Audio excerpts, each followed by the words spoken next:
If someone had told me 10 years ago, when I first sketched a skyscraper on a napkin in a lonely diner, that my life would be defined not by the buildings I designed, but by the man who owned them, I would have laughed.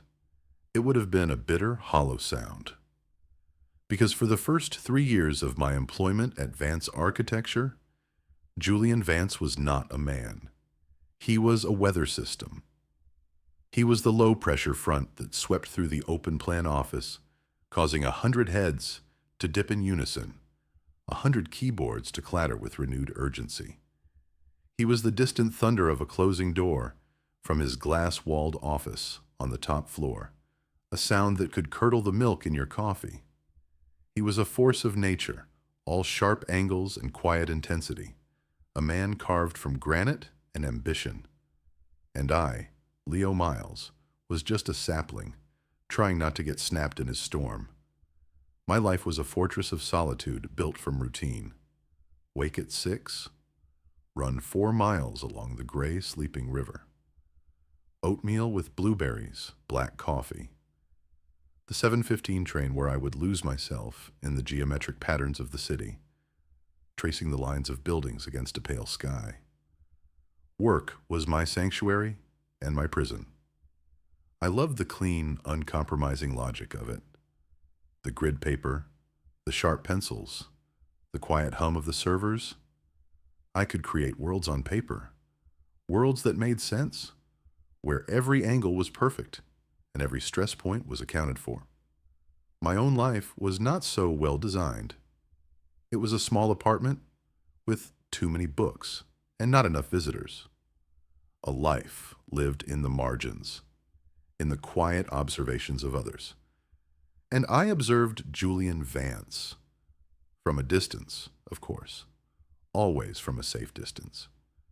I watched the way he held a pen, a precise and controlled grip, as if he could bend steel with his fingers. I watched the way his brow would furrow when he studied a blueprint, a deep line appearing between his dark eyebrows, a canyon of concentration. I saw the impeccable cut of his suits, always charcoal or navy, a severe uniform that seemed less like clothing and more like armor. He was, I had long ago decided, everything I was not: confident, decisive, imposing. He moved through the world as if he owned it, and in a way, he did. At least he owned the small slice of it that I inhabited. Our interactions were minimal, clipped, and terrifying. Miles, the schematics for the Harrison Tower. Miles, your render times are lagging. Miles, just my name, a summons that felt like a judgment. Each word was a perfectly polished stone dropped into the placid pool of my day, sending ripples of anxiety all the way to my toes. He was my boss. He was a man rumored to have a model on his arm for every season, a man whose private life was as inaccessible and gleaming as his penthouse apartment. He was straight, aggressively, unequivocally straight. And I was not. This fact was another quiet, well-ordered room in the fortress of my life, a door I kept firmly locked at work.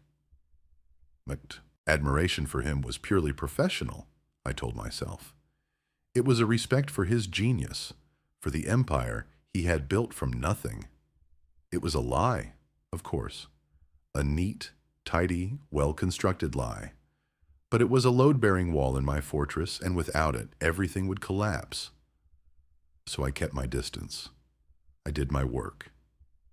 I watched him from afar, this impossible man, and I filed the strange, fluttering feeling in my chest under professional terror. It was a system that worked until the day it didn't.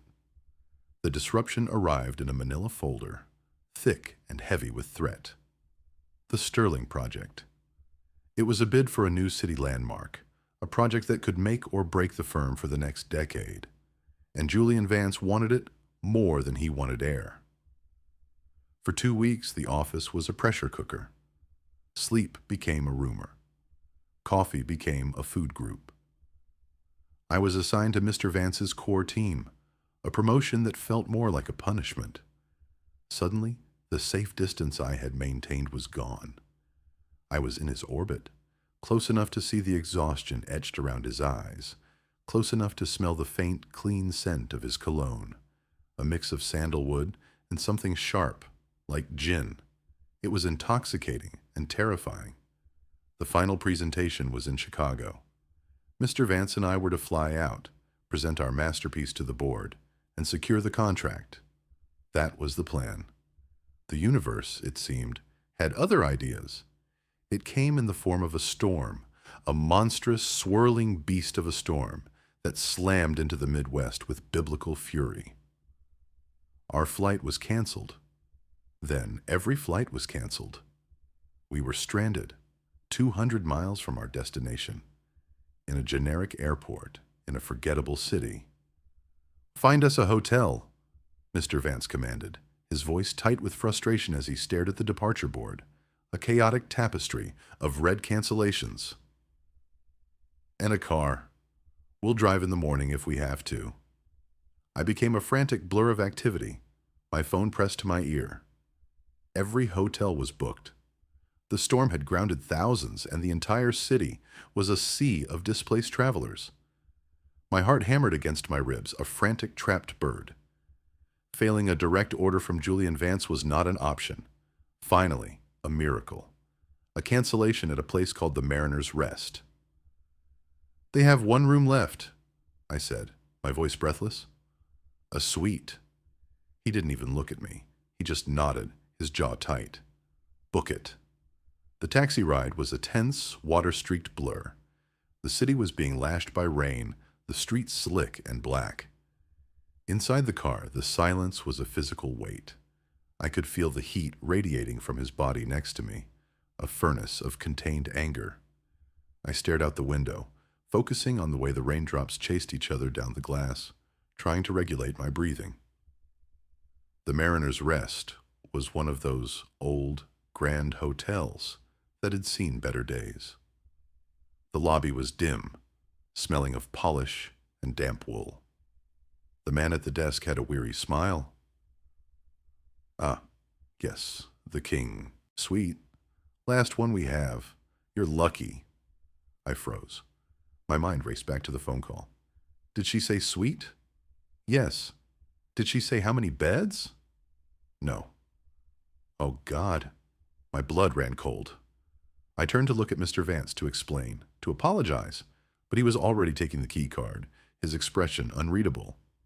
The elevator ride was an eternity in a gilded cage. The silence was thicker now, heavier. I could feel his gaze on me, and I kept my eyes fixed on the changing floor numbers, my heart a frantic drum solo. He slid the key card into the lock. The door clicked open. He pushed it, and we both stepped inside. And there it was, in the center of the vast, dimly lit room, like a monument to my own personal doom. One bed.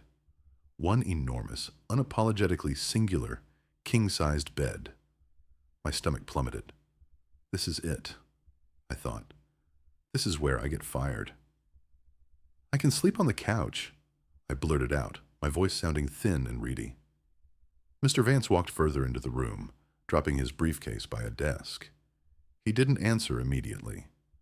He surveyed the room, his gaze lingering on the bed for a fraction of a second too long. He finally turned to me, and the hard lines of his face seemed to soften in the warm lamplight. "Don't be ridiculous, Miles. It's a big bed.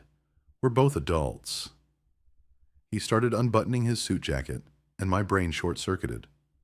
Julian Vance, in a hotel room, taking off his jacket, and I was expected to share a bed with him. The fortress was crumbling. He had breached the outer walls without even trying. "We have work to do," he said, his voice back to its usual commanding tone. "Set up the projector. We need to run through the presentation one more time." Work. Right. Work was safe. Work was a shield. I fumbled with my laptop, my fingers suddenly clumsy and useless. For the next few hours, we worked. We fell into the familiar rhythm of the project, and the sheer terror in my chest subsided into a low, manageable hum of anxiety. He shed the layers of his authority as he shed the layers of his clothing. First, the jacket, hung neatly on the back of a chair. Then the tie, loosened and then removed. Then the top two buttons of his crisp white shirt. With each step, he became less of Mr. Vance, the corporate deity, and more of Julian, a man, a tired, stressed man who ran a hand through his perfectly styled hair, messing it up in a way that was shockingly human. I started noticing things I'd never seen before. A small, silvery scar that cut through his left eyebrow, almost invisible, unless the light caught it just right. The faint spray of freckles across the bridge of his nose. The way his focus was so absolute, it was like a physical force in the room. He leaned over the table where I had spread out the blueprints, his shoulder brushing mine. A jolt, electric and hot, shot up my arm. My breath hitched. He didn't seem to notice, or if he did, he gave no sign. He was pointing at a flaw in the HVC layout, his voice a low murmur just inches from my ear. "This won't work.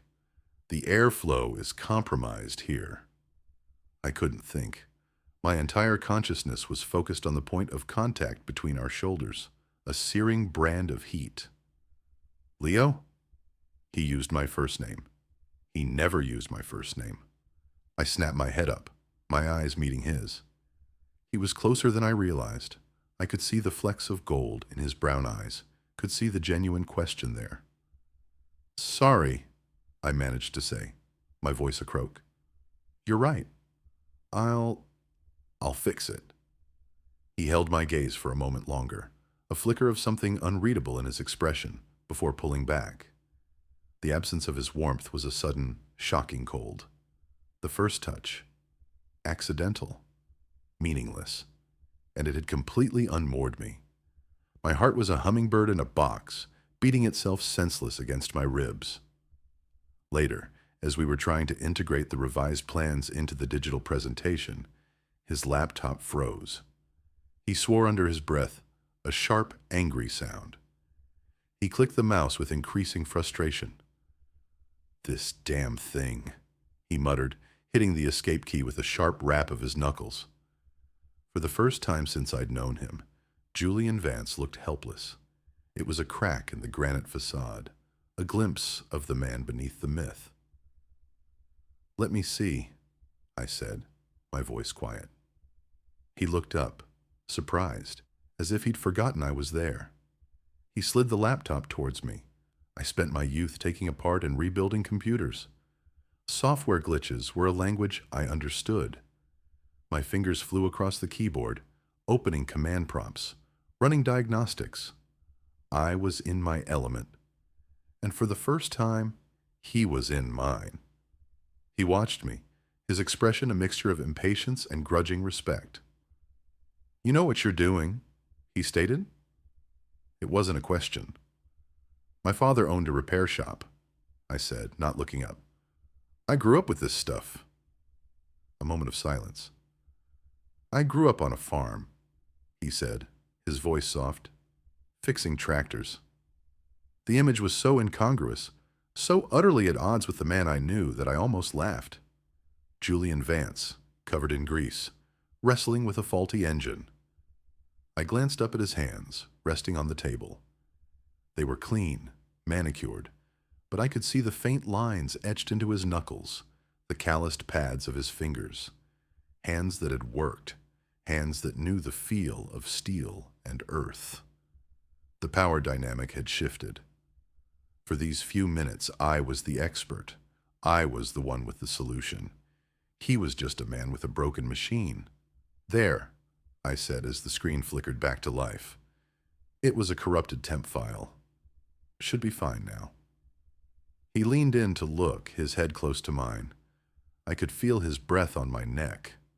Warm. And it smelled faintly of the whiskey he'd poured himself from the minibar an hour ago. My entire body went rigid. Thank you, Leo, he said, his voice a low rumble that vibrated through my very bones. He didn't move away. The storm outside raged, throwing sheets of rain against the window pane. Inside the room, the only sounds were the hum of the laptop and the frantic, silent scream of my own pulse. The air was thick with unspoken things. Charged. Electric. He finally straightened up, clearing his throat. "It's late," he said. "We should get some sleep." The words hung in the air between us. Sleep. In the bed. Together. A fresh wave of panic washed over me. I mumbled something about using the bathroom first, and practically fled. I splashed cold water on my face, staring at my reflection in the mirror. My eyes were wide, my pupils dilated. Get a grip, Miles. He's your boss. He's straight. This is just a weird situation. It means nothing. I repeated it like a mantra, but the words felt hollow. When I came out, the main lights were off. A single lamp by the bed cast a warm, golden glow across the room. Julian was already in bed, on the far side, lying on his back, with his hands clasped behind his head. He'd taken off his shirt. My breath caught in my throat. His chest was broad, dusted with dark hair that tapered down towards the waistband of his trousers. The lamplight carved shadows and hollows into the lean muscle of his torso. He was not the imposing, suit-clad figure from the office. He was something far more dangerous. He was beautiful. My heart felt like it was going to beat its way out of my chest. "Your side," he said, his voice quiet, gesturing to the empty half of the bed. Slowly, as if walking towards an execution, I moved to the bed.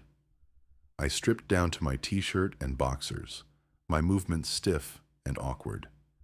I slid under the cool, crisp sheets, keeping as much distance between us as physically possible. I lay there, rigid as a board, staring up at the ceiling. The silence stretched on, punctuated only by the drumming of the rain. I could feel the heat of his body across the small gulf of mattress that separated us. I could hear the soft sound of his breathing. Every nerve in my body was on fire. I tried to think about architecture, about cantilevered balconies and structural integrity and zoning laws. But my mind was a traitor, filled with nothing but the man lying next to me. Minutes bled into an hour. I was sure he was asleep. His breathing was deep and even. I finally allowed my body to relax, just a fraction. "I can't sleep." His voice, low and rough, shattered the stillness. I jumped, my heart leaping into my throat. "Sorry," I whispered. "Am I moving too much?" "No," he said. "It's not you." Another long silence. The rain against the window was a relentless, whispering rhythm. He shifted, turning onto his side to face me. I could feel his gaze on me in the darkness. I kept my eyes fixed on the ceiling, my body frozen.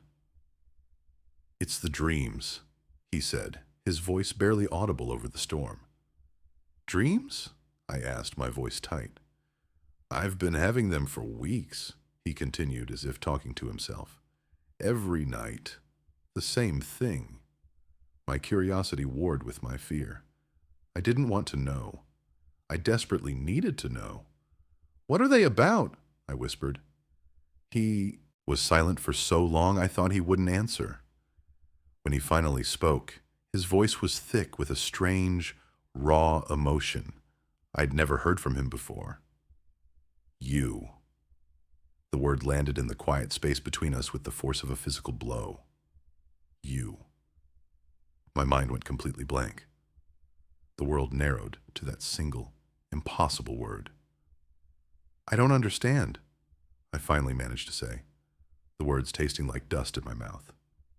"Neither do I," he confessed, and there was a vulnerability in his tone that undid me. "In the dreams, we're here, in a room like this, and I can't stop looking at you." My heart was a frantic, wild thing now, a storm inside my own chest. Mr. Vance. Julian. I think you're just tired. Stressed. It was a weak defense, a shield made of paper. No, he said, his voice firming, gaining a sliver of its usual certainty. It's more than that. I see you in the office, so quiet, so focused, and all I can think about is what's going on inside your head. He moved, a rustle of sheets in the darkness. He was closer now. I could feel the heat of him, a magnetic pull. I tell myself it's nothing, he whispered, his voice hoarse, that I'm just overworked, that I'm imagining things. But then we're here, and it feels exactly like the dream. I finally found the courage to turn my head, to look at him. His face was a landscape of shadows and moonlight from the window. His eyes were dark, intense, fixed on me. This was impossible. This couldn't be happening. Julian, I started, but I had no idea what I was going to say. He reached out, his hand hovering in the space between us for a heartbeat before his fingers gently brushed against my cheek. His touch was fire. It was lightning. It sent a tremor through my entire body. My carefully constructed fortress, all my walls and defenses, turned to dust and blew away in the storm. Leo, he breathed, his thumb stroking my jawline. Tell me to stop. I couldn't speak. I couldn't move. I couldn't breathe. All I could do was lean into his touch, a silent surrender. That was all the answer he needed. He moved closer, the space between us vanishing. His face was inches from mine. I could see the conflict in his eyes, the fear, the raw, undeniable want. It mirrored my own. He hesitated for a fraction of a second, a silent, questioning pause. And then he closed the distance. His lips met mine. It wasn't a frantic, passionate kiss. It was slow, hesitant, unbelievably gentle. It was a question, an exploration, a confession made without words. His lips were soft, warm, and they tasted of whiskey and rain.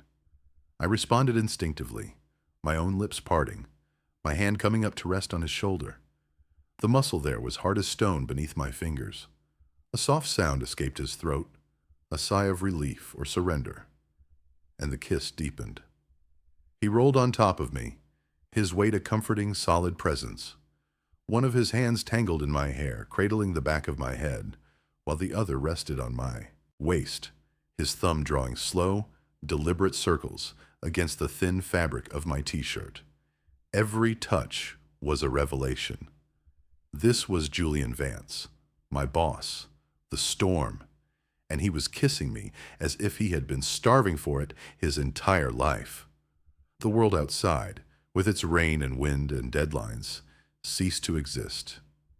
There was only this room, this bed, and the incredible, impossible reality of his mouth on mine. When we finally broke apart, we were both breathless. He rested his forehead against mine, his eyes closed. His breathing was ragged.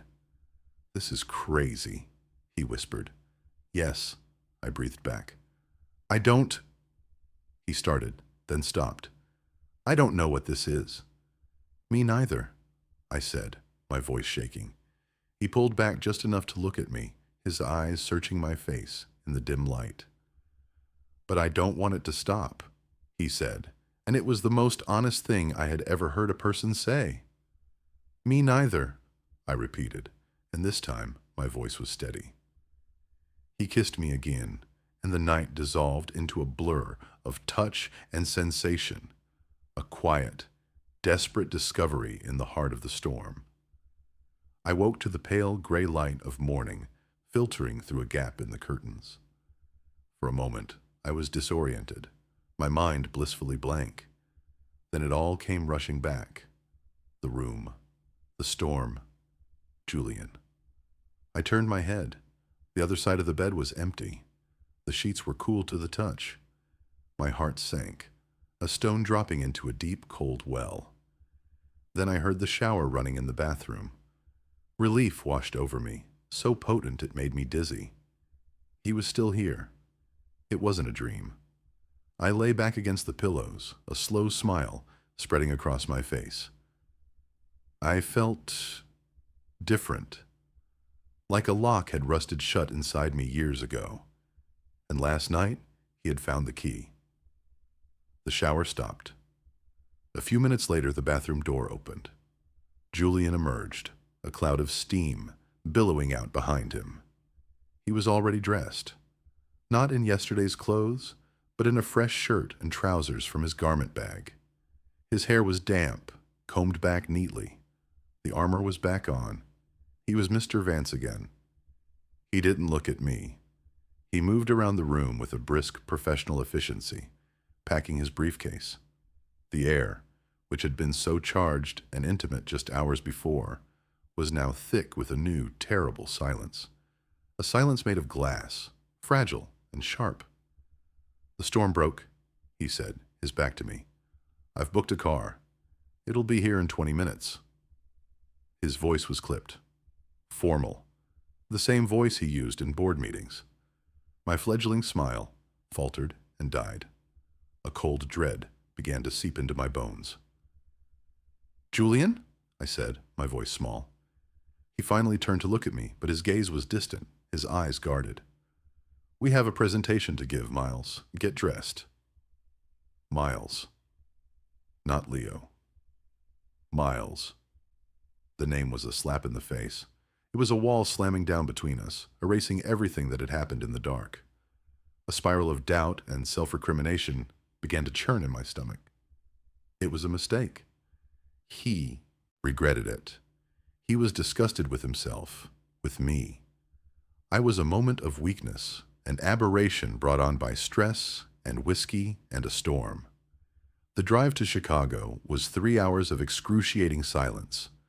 I sat in the passenger seat, staring out at the rain-washed landscape, feeling like a ghost.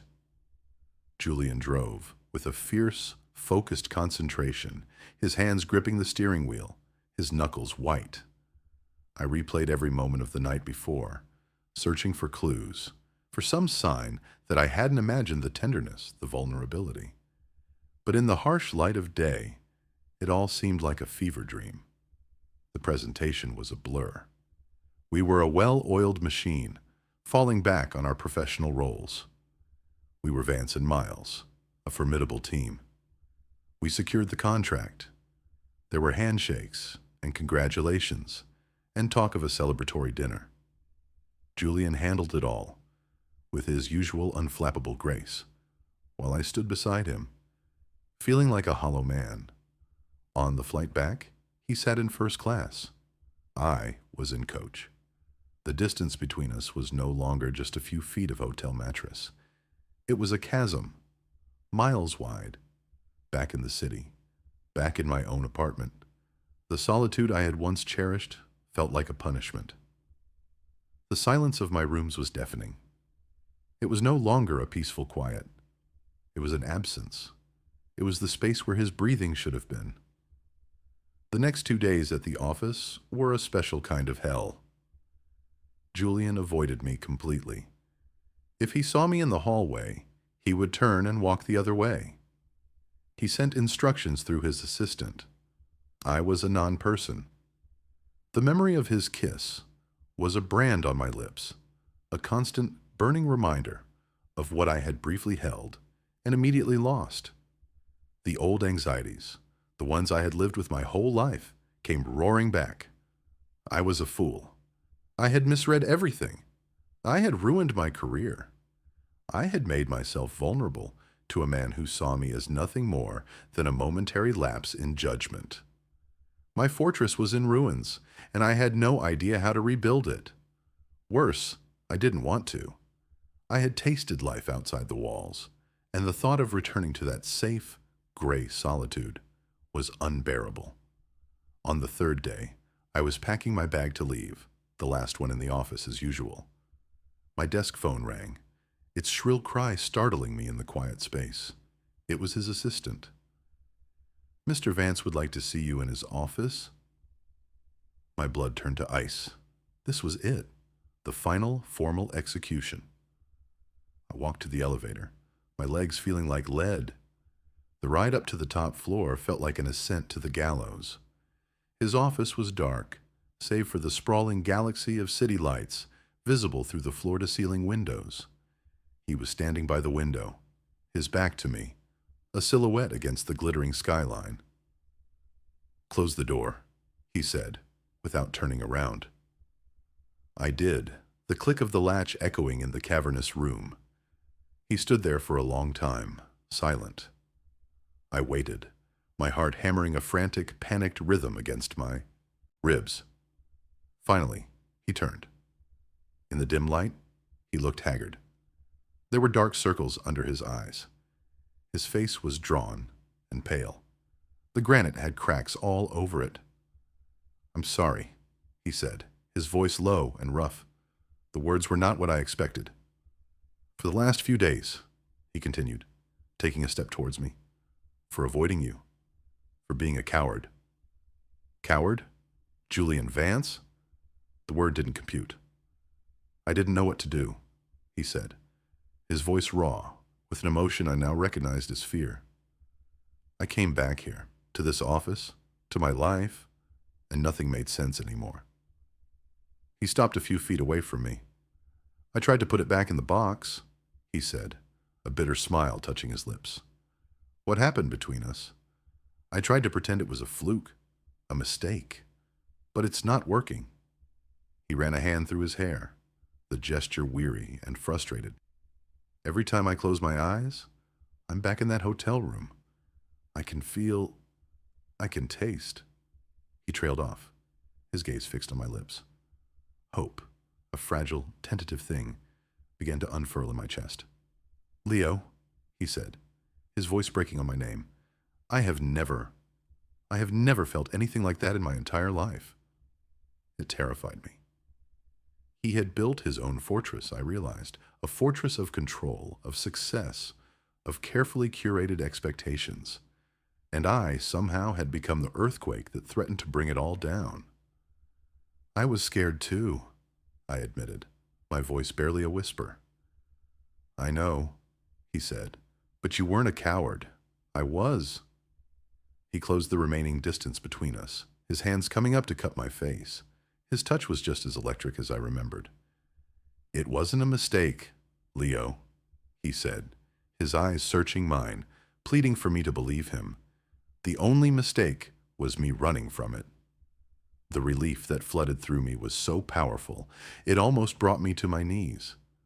I leaned into his touch, my eyes fluttering shut. "I thought I'd lost my mind," he murmured, his thumb stroking my cheeks. It doesn't fit into any part of my life. It rewrites everything." "Is that a bad thing?" I asked, opening my eyes. A slow, genuine smile spread across his face, transforming his features, wiping away the exhaustion. "No," he said. "It's the most real thing that's ever happened to me." He reached into his pocket and pulled out a slim, black keycard. He pressed it into my hand. "This is for the private elevator," he said. "It goes directly to my penthouse. Upstairs." I stared at the card, at the weight of it in my palm. It was more than just a key. It was an invitation, an act of trust, a promise. "I don't want to hide," he said, his voice firm, resolute. "I don't want to pretend. I need to figure this out. And with you. Come up after work. We can talk. Properly." I looked from the keycard to his face, at the hope and fear and raw honesty in his eyes, and I nodded. That night, I rode the private elevator up, my heart a mix of terror and exhilaration.